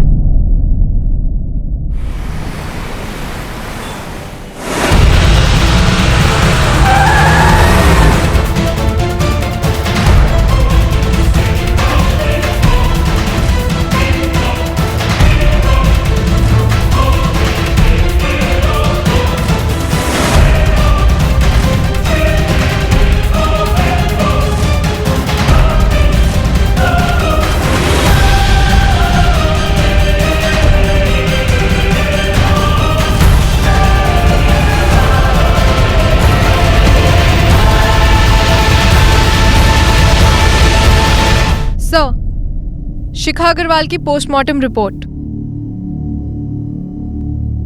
सर बच्ची की मौत दम घुटने की वजह से हुई है। बच्ची के मुंह में कपड़े के ट्रेसेस भी मिले हैं। सर हो सकता है कि उसे कपड़े से उसका दम घोटा गया। सर इसके अलावा नो सेक्सुअल असॉल्ट। नीरज, बच्ची के पास ना तो पैसे थे ना मोबाइल फोन जो कोई चोरी या लूट के इरादे से उसे मारता, ना ही कोई सेक्सुअल असॉल्ट। पक्का ये मर्डर किसी पर्सनल दुश्मनी का नतीजा है। फैमिली को पूछताछ के लिए फिर से बुलाओ, वो लोग हमसे कुछ ना कुछ तो छुपा है। Okay sir. हमसे किसी को क्या दुश्मनी हो सकती है भला? शिखा हाल ही में काफी शरारती हो गई, जानते हैं? सर बच्चे तो नादानी में शैतानी करते ही हैं। मैंने इन्हें बार बार बोला था। मैं अब भी कह रही हूँ, तुम दोनों वापस आ जाओ। काम जरूरी है, लेकिन अपने बेटे के बचपन के सुनहरे दिनों को अनदेखा मत करो। माँ आप जरा संभाल लो वहाँ पे। मैं आपको बाद में फोन करती हूँ। हाँ मैं करती हूँ। मैं मानता हूँ कि शिखा आउट ऑफ कंट्रोल हो गई थी, लेकिन इस वजह से कोई उसे। आपकी वाइफ क्षितिजा कहाँ है? सर उसकी तबीयत ठीक नहीं है, वो घर पे रेस्ट कर रही है। जा सकते हैं।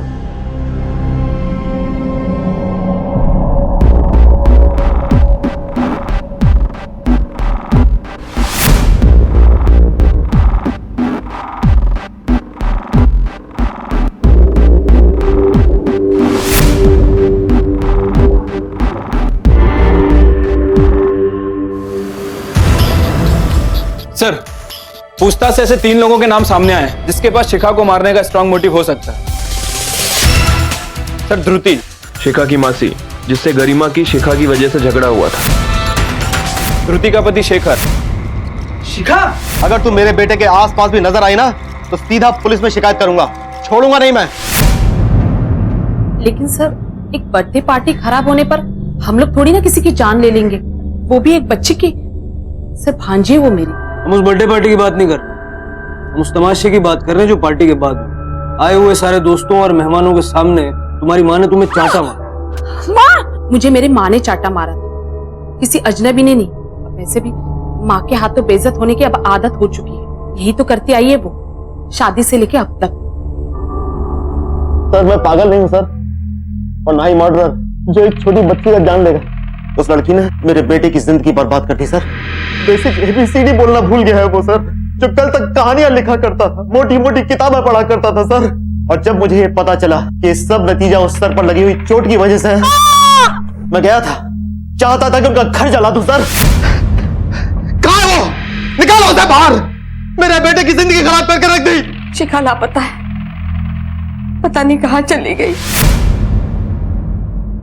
हाँ साहब, वो आए थे, लेकिन जब मैंने उन्हें शिखा के लापता होने की बात बताई वो चले गए। एक बात बताइए, जब आप शिखा की मिसिंग रिपोर्ट लिखवाने आई थी तब, और बाद में जब पता चला कि शिखा का मर्डर हो गया और हम आपसे दोबारा मिले तब, दोनों दफे आपने इन घटनाओं का जिक्र तक नहीं किया। और ये लास्ट वार्निंग है, अगली बार मैं इसे सीधा सस्पेंड कर दूंगी। अगर तुम मेरे बेटे के आसपास भी नजर आई ना तो सीधा पुलिस में शिकायत करूंगा, छोड़ूंगा नहीं मैं। मेरी तबीयत खराब हो रही है, मेरी दवाई भी घर पे रह गई। मैं जाऊं साहब, प्लीज जाइए। नीरज, ये खुद भी तो फ्रस्ट्रेटेड हो सकती है, बड़ी बेटी ने अपने पास रखा नहीं। माँ, जब माँ को संभालने की बारी आई तब चलती बनी ना तू। और छोटी ने रखा तो अपनी बच्ची की देखभाल की। मैं अब भी कह रही हूँ, तुम दोनों वापस आ जाओ। माँ, आप जरा संभाल लो वहाँ पे, मैं आपको बाद में फोन करती हूँ। मोबाइल फोन रखती है अपने पास? हाँ सर, लेकिन वो हमेशा घर में ही रहता है, उसी पे सारे कॉल्स आते हैं। इसके कॉल रिकॉर्ड निकलते हैं, देखते हैं किस किस के टच में है।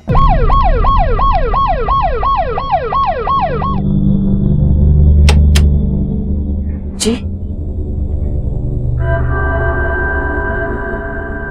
अब कैसी तबीयत है?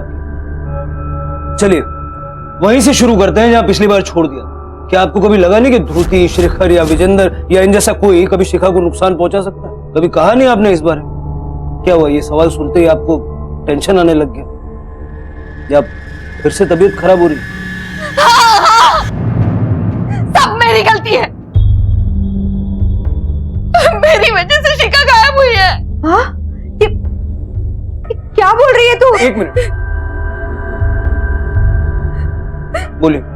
शिखा कभी भी शरारती नहीं थी, बहुत सयानी और शांत लड़की थी वो। मैंने उसे कहा था बदमाशियां करने के लिए। 10 में 10 कम मिलेंगे। अगर ज्यादा मार्क्स चाहिए ना तो तुझे और भी नॉटी होना पड़ेगा। मैंने उसे कहा आसपास के लोगों को, पड़ोसियों को इतना तंग करो कि बहुत सारी शिकायतें आ जाए, स्कूल में प्रॉब्लम हो। ऐसा क्यों किया? क्योंकि शिखा अपने माँ बाप के पास जाना चाहती थी। रोज कहती थी वो कि मेरे माँ बाप कब आएंगे। कितनी बार कहा मैंने तुम लोगों से, लेकिन एक नहीं मानी ना तुमने। इसलिए फिर मैंने ही सोचा कि अगर बहुत सारी शिकायत आएंगी तो ये लोग लौट कर वापस आ जाएंगे। लेकिन मुझे क्या पता था कि मेरी शिखा ही चली जाएगी। पागल हो गई है माँ? क्या हो क्या गया तुझे? अकल नहीं है तुझे? ये कोई सलूशन होता है? और तेरी वजह से मेरी बच्ची, मेरी 7 साल की बच्ची चली गई। मेरी बच्ची के बजाय तू क्यों नहीं चली गई? नफरत करती हूँ मैं तुझसे, मैं नफरत करती हूँ। छोड़ूंगी नहीं मैं तुझे, छोड़ूंगी नहीं। जिस दिन शिखा गायब हुई उस दिन क्या हुआ था जरा ठीक से बताइए। शिखा दोपहर में स्कूल से लौटी, उसने खाना खाया और यहाँ पे टीवी देख रही थी। तभी नटवर भाई साहब आए, मेरे जेठ। देखो, चुपचाप घर खाली करो। मैंने कहा ना नहीं करूंगी, नहीं करूंगी मतलब नहीं करूंगी। ज्यादा जबर जबर नहीं है, बोला वैसे करो। अग्रीमेंट है हमारा, कैसे करूंगी? देखो मैं सब सामान बाहर उठाकर फेंक दूंगा। फेंक कर तो देखो, मैं देखती हूँ फिर। मुझे बाहर एक जरूरी काम था, इसलिए मैंने शिखा को सिर्फ आधे घंटे के लिए अकेला छोड़ा और मैं बाहर चली गई। जब मैं लौट कर आई तब वो यहाँ नहीं थी। बाहर मतलब कहाँ गई थी आप?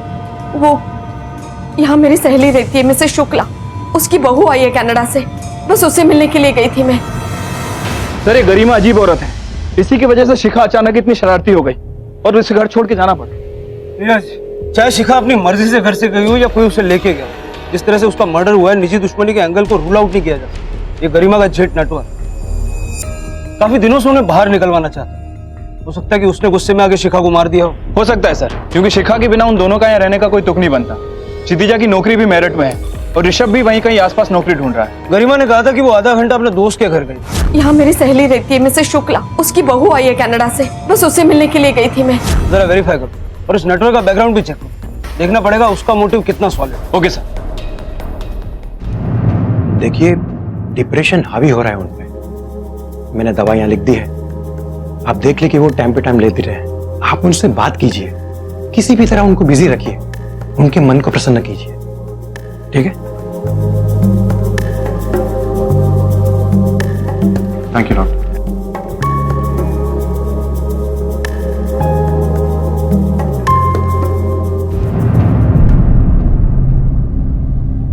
रणधीर बेटा, अब क्षितिजा के ऑफिस से फोन है। हेलो, अब मैडम एक्चुअली इस टाइम वो हालत में नहीं है। आप तो जानते हैं ना कि हमारी बेटी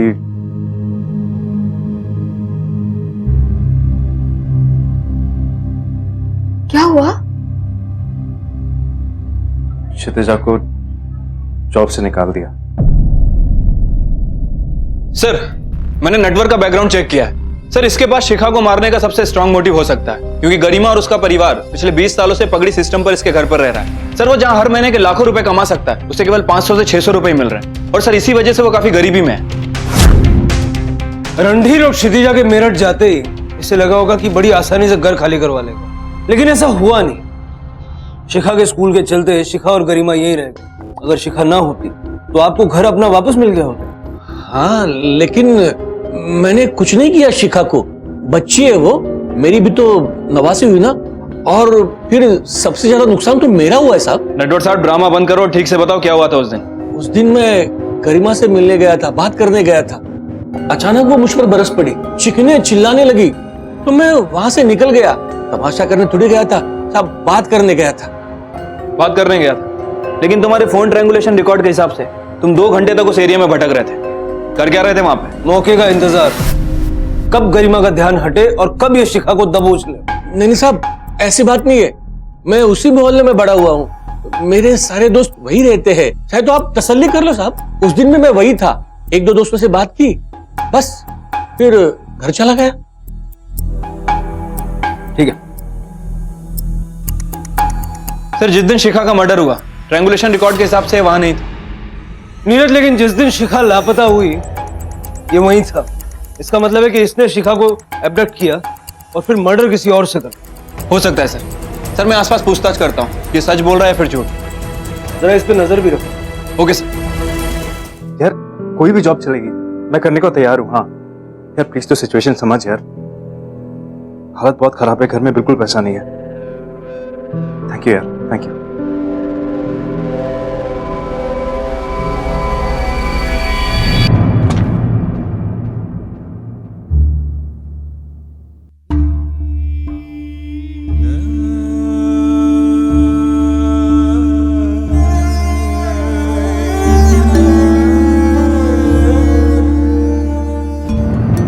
सर एक आदमी आया है, कह रहा है उसने शिखा को देखा था, उसके साथ एक औरत भी थी। लेके आओ उसे। Okay sir.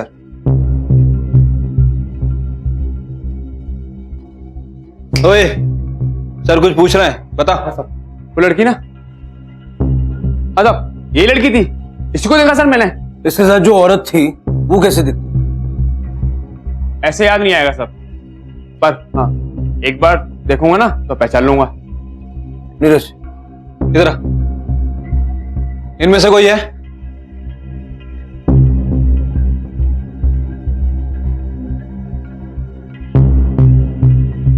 नहीं साहब, इनमें से तो कोई नहीं है साहब। उसकी शक्ल या हुलिया याद है? अगर वो बताओगे तो उसकी तस्वीर हम बनवा लेंगे। साहब सामने से दिखेगी ना तो फट से पैसा लूंगा। ठीक है, जाओ। ठीक। जिस तरह एक छोटा सा पत्थर पानी की शांत और निर्विघ्न स्थिति को भस्म कर देता है, उसी तरह से शिखा की मौत ने उसके पूरे परिवार को हिलाकर रख दिया। और कौन था यह आदमी जो शिखा के साथ एक अपरिचित महिला को देखने का दावा कर रहा था? क्या उसकी बात में कोई सच्चाई थी? और अगर हां, तो कौन थी यह रहस्यमयी महिला? शक के घेरे में कई लोग थे, लेकिन उनके खिलाफ ठोस सबूत एक भी नहीं। इस केस की छानबीन आगे चलकर क्या रुख लेगी, यह अब पुलिस के लिए भी कहना मुश्किल था।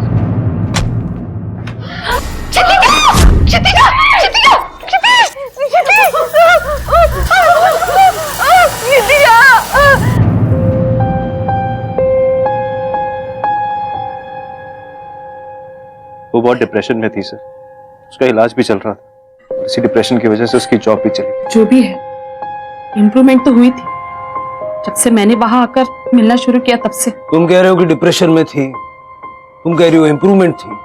सर फिर धृति से होगी। सर 1 हफ्ते पहले ही मेरी नौकरी लगी है और मैं मेरठ में ही था। क्योंकि मेरठ जाने के बाद से मेरी उससे ज्यादा बात नहीं होती थी। मैं जब भी फोन करता था या तो वो सो रही होती थी या उसका बात करने का मूड नहीं होता। कभी जिक्र किया उसने सुसाइड का, मरने का या ऐसा कुछ? कल रात उसने मुझे अचानक अपने कमरे में बुला लिया और उसने मुझे सॉरी बोला। सॉरी? लेकिन सॉरी क्यों? नहीं पता, फिर पलट कर सो गई। मेरी भी समझ में नहीं आई ये बात। पुलिस शिखा मर्डर की इन्वेस्टिगेशन में पूरी तरह जुट गई थी और तभी क्षितिजा की रहस्यमय तरीके से मौत हो गई।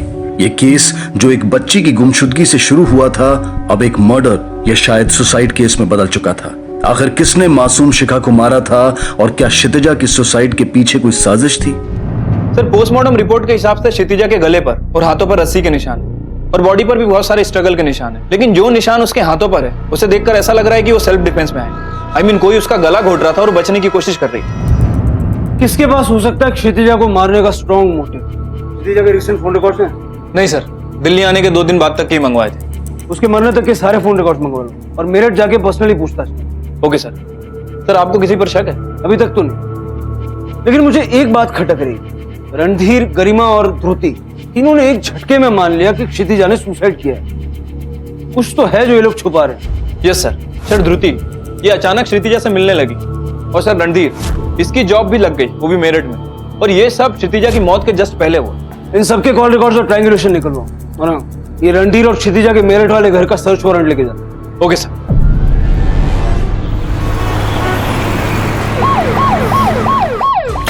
नीलेश सभी जगह देखो, कुछ छूटना नहीं चाहिए।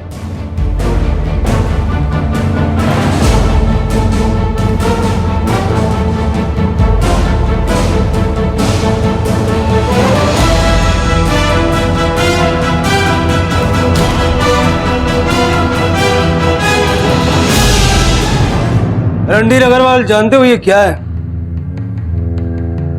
तुम्हारे कॉल रिकॉर्ड्स और तुम्हारे मोबाइल लोकेशन की हिस्ट्री। तो जिससे तुमने बात की है, जहां जहां तुम गए हो, वो सब इसमें रिकॉर्डेड। अब जो कुछ भी मैं पूछूंगा उसका सही सही जवाब दे। आया समझ में? जी सर। जब क्षितिजा की लाश मिली तब तुम कहां थे? मैं मेरठ में था सर। मेरठ में तुम्हें होना चाहिए, दिल्ली में थे तुम। क्या कर रहे? क्षितिजा का मर्डर? मर्डर? आदमी तो घर पे ही रहता था सर। बीबी जाती थी कहीं काम करने के लिए। आदमी अच्छा था सर, अच्छे से बात भी करता था, पर बीबी थोड़ी नकचड़ी थी। मैं दिल्ली में ही था सर। एक्चुअली उसी दिन मैं मेरठ से दिल्ली के लिए निकला था। रास्ते में यही सोच रहा था, घर जाऊंगा वही सब शुरू हो जाए। क्षितिजा का मुझे कोसना, मेरी शिखा की यादें और मम्मी जी का नया ड्रामा कि मैं घर छोड़ के चली जाऊंगा। सर मैं तंग आ गया था इन सबसे। सर मैं कुछ समय अकेला बैठना चाहता था, इसलिए मैं पार्क में चला गया और वहां कब नींद लग गई मुझे नहीं पता। मेरा फोन साइलेंट पे था, इसलिए जितने भी कॉल्स है मुझे पता ही नहीं लगा। जब नींद खुली तो मैंने ध्रुति का मैसेज देखा और क्षितिजा के बारे में पता चला। साबित कर सकता है?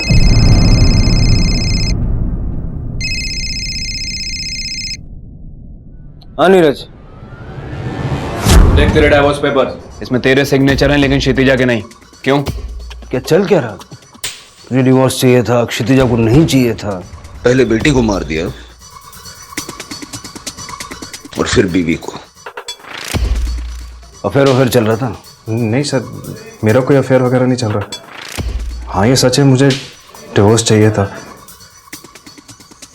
मेरी और क्षितिजा की लड़ाइयाँ बहुत बढ़ गई थी सर।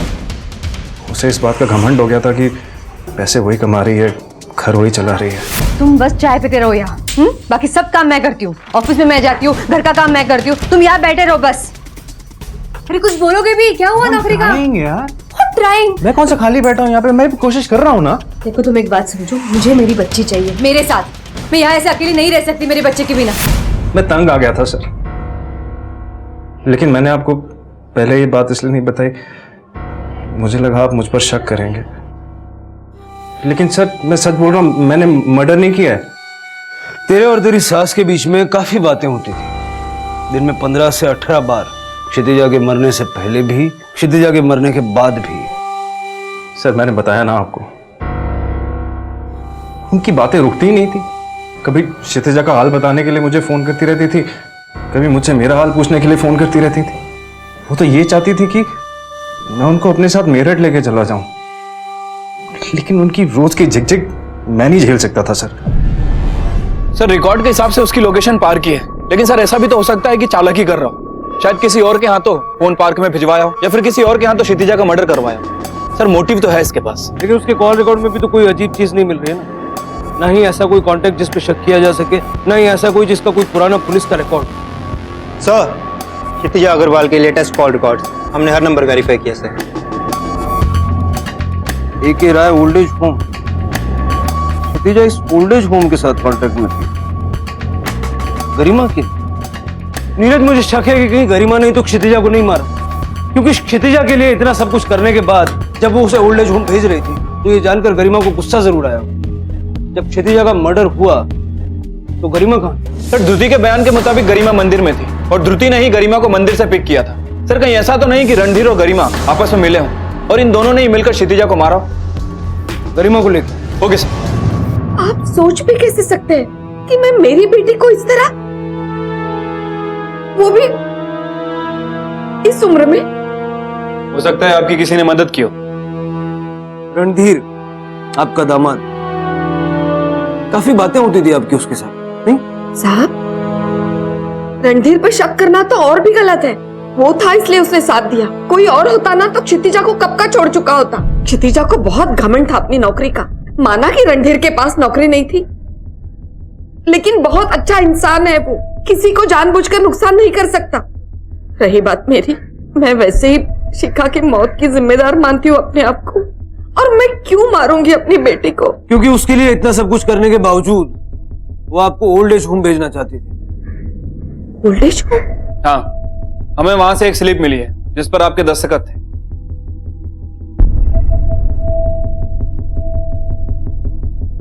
हाँ, ये दस्तखत तो मेरे ही है, लेकिन क्षितिजा ने मुझे बताया था कि ये शिखा की मौत से लेकर कुछ पेपर है। ये आपने, मतलब पुलिस वालों ने मेरी दस्तखत मांगी थी, क्योंकि शिखा को देखने वाली आखिरी इंसान मैं थी। नहीं तो अगर ऐसा कुछ होता तो माँ मुझे पहले आके बताती। ऐसी बातें माँ कभी अपने तक सीमित ही नहीं रखती। और क्षितिजा माँ को बिना बताए ओल्ड एज होम में डालने वाली थी।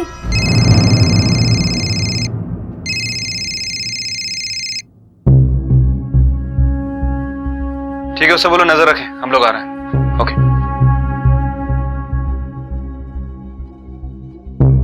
कुछ भी और याद है तो तुरंत हमें बताना, और शहर से बाहर मत जाना। अगर जरूरत पड़ी तो दोबारा बुलाएंगे। सर, जैसा आपने कहा, मैं गरिमा पर नजर रख रहा था तो अचानक नटवर को आते देखा, और उसके साथ 2 आदमी भी थे।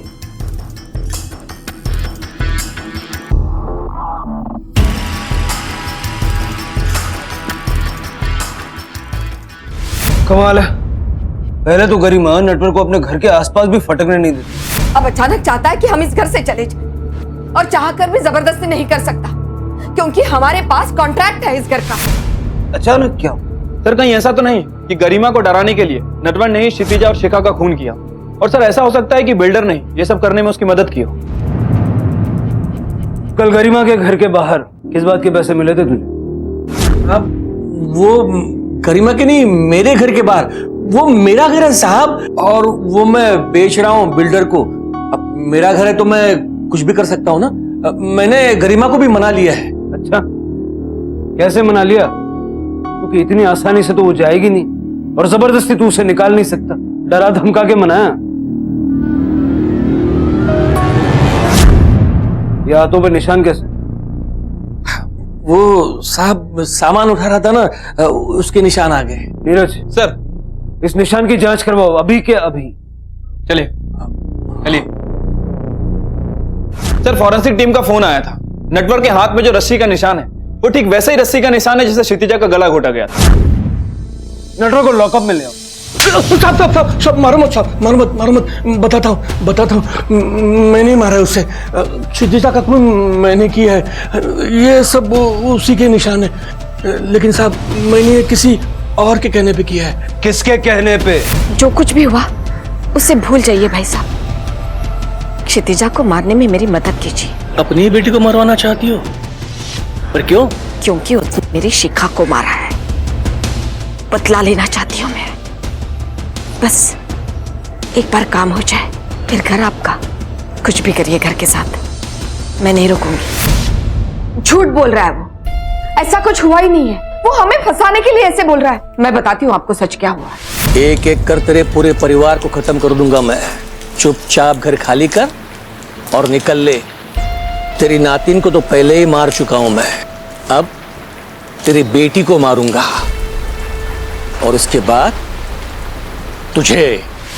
हम लोग शिखा को पहले ही खो चुके थे। मैं वो घर वापस देना चाहती थी, इसलिए उस दिन मैं नटवर के पास गई उसे ये बताने के लिए हमें वो घर नहीं चाहिए बस। लेकिन नटवर वहां नहीं था। मैंने बहुत देर तक उसका इंतजार किया। फिर मैं मंदिर चली गई कीर्तन के लिए। वहां धृति आई थी। फिर हम घर गए तो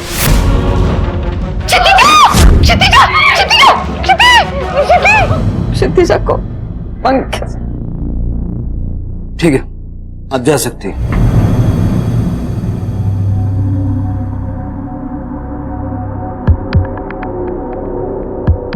तुम कब आए और फोन क्यों नहीं किया? आपको पुलिस ने बुलाया था, फोन आया था मुझे उनका। किसी ओल्ड एज होम के बारे में पूछ रहे थे। आप जानती थी इसके बारे में?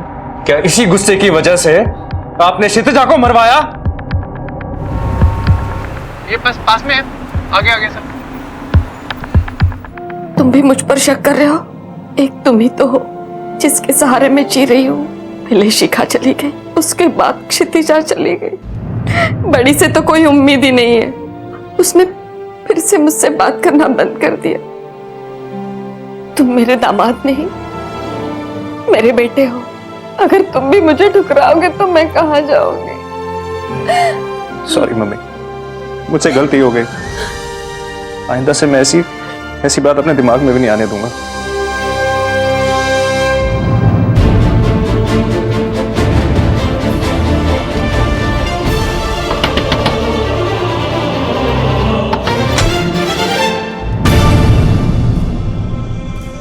हाँ साहब, यही औरत थी। इसी को देखा मैंने उस लड़की के साथ। आप मुझे क्यों यहाँ ले जा रही हो?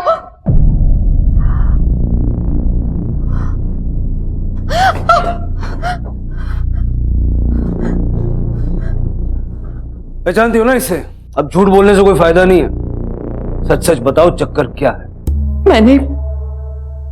मैंने शिखा को रति के पास रखा था और सबको बता दिया कि वो गुम हो गई है।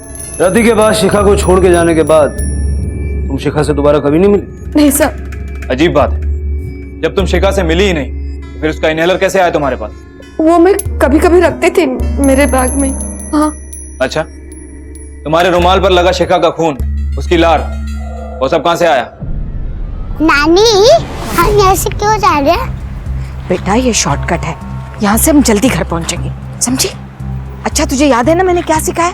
क्या बोलना है घर में जाकर? मैं बहुत चली, उसके बाद पता नहीं कहाँ पहुँच गई। हाँ क्या हुआ? हाँ, एक मिनट।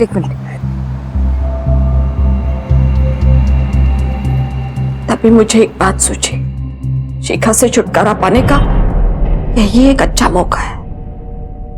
मुझे लगा था वो टॉमिक अटैक से मर जाएगी, लेकिन वो कोशिश की जा रही थी। नवासी को फिर बेटी को, नटवर सच बोल रहा था ना, तुमने और उसने मिलके क्षितिजा को मार दी है ना? क्यों? उस ओल्ड एज होम की वजह से, या फिर क्षितिजा को पता चल गया था कि तुमने ही शिखा को मारा? रणधीर की वजह से। रणधीर की वजह से?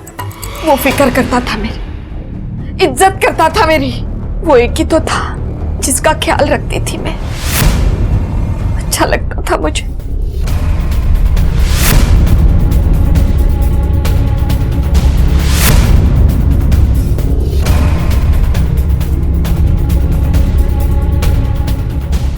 वो दामाद नहीं, बेटा था मेरा। एक ऐसा बेटा जिसे अपनी माँ की कदर थी। रणधीर को अपने पास लाने के लिए शिखा की बलि चढ़ाई, और क्षितिजा के साथ क्या किया? अरे तू सोई नहीं अभी तक? बहुत सो लिया माँ, अब काम करने का वक्त आ गया है। ऐसे ही सोती रही तो जिंदगी ऐसे ही निकल जाएगी। मैं मेरठ वापस जा रही हूँ, रणधीर के पास। एक अच्छी सी नौकरी ढूंढ लूंगी। अच्छा, कब जा रहे हैं हम लोग? हम नहीं, मैं अकेली जा रही हूँ। लेकिन तू फिक्र मत कर, तेरा इंतजाम मैंने कर दिया।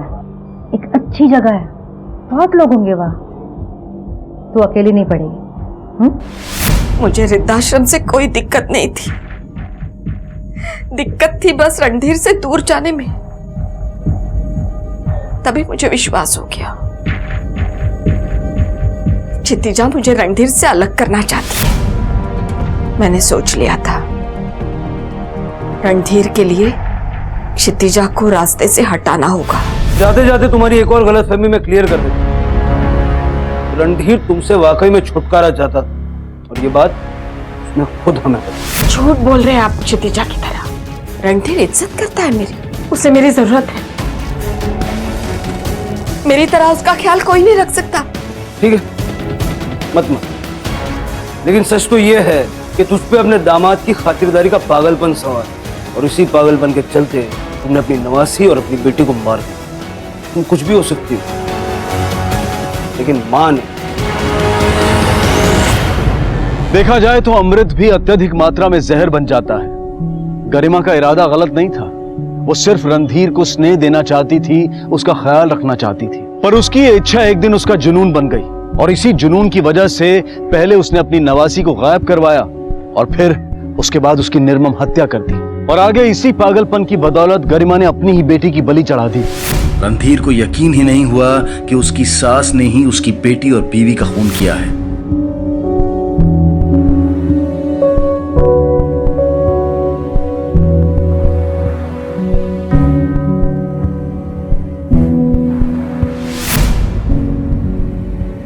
इसी विचार के साथ अब मैं अनूप सोनी आपसे विदा लेता हूं। फिर मुलाकात होगी अगले एपिसोड में एक और चौंका देने वाले केस के साथ। तब तक अपना और अपने परिवार का ख्याल रखें और देखते रहें क्राइम पेट्रोल डायल 100। सबक एक को सीख हम सबको।